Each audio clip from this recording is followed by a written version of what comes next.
Why does music work anyway? So welcome back to Why Music Works.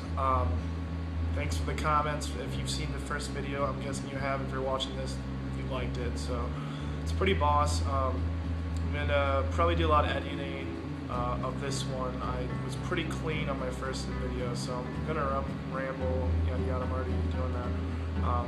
Today I told you about, we're gonna do talk about verse chorus, and talk about a bridge. And you may already be way aware of these factors, but some people, you know, I did some students in lessons, like, I don't know what you're talking about. So verse and chorus, I like to think of a verse, I compare it to almost like a movie to me. You know, you watch a movie and the verse is building the characters up, you're figuring out the gist of what's the movie about. Chorus is maybe a big event that happens in that in the movie. A friend of mine, we were speaking about this, and I believe he told me, I think this is right, where a verse is, you know, talking about something, and the chorus is just reaffirming that in more of a powerful way. So you got that message. So he put it better to me than I guess I'm putting it better to you. So there's different bridges at work, and you may not be even aware of this, but there's a contrasting verse where the verse will actually, in chorus, will be different. Think of All You Need Is Love by the Beatles. That's a good example. So we have a transition, which is more welcomed.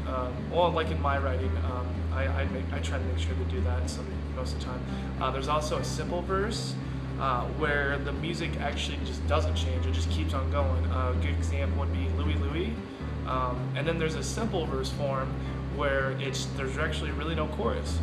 Purple Haze by Jimi Hendrix, I believe, really doesn't have a chorus. Another one, coming back to simple verse, Free Fallin'. You wouldn't believe that there is no chorus to that. I mean, he's singing other than a different verse, but it's really the band around him building that song. That main riff you hear, that's throughout the whole entire thing. So yeah, a lot of students are shocked when they hear that, and I get sort of surprised too on occasion when I find that. I'm like, oh, it's just this. So now bringing up bridges don't need to always happen. I don't use them all the time in my writing, but I think a bridge is, like, if we're going back to the idea of thinking of like a movie, a song's like a movie.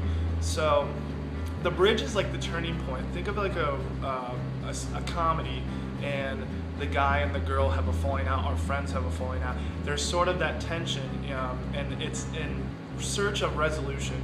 So something's bad's going on, you know, you have to deal with it or whatever. And then normally after a bridge, you get your chorus again.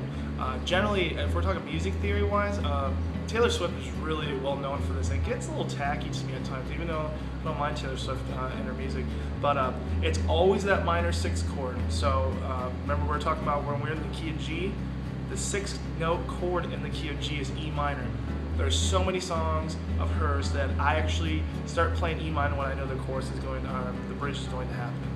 I'd also like to say, please comment down below if you have different ideas, you know, as far as making it, you know, almost a communal thing, as what your interpretation of a verse and a chorus is, or if you have any ideas, leave them below. Guys, I found this on my video editing. Doesn't this look nuts? Next episode, I really don't know what I'm going to be talking about.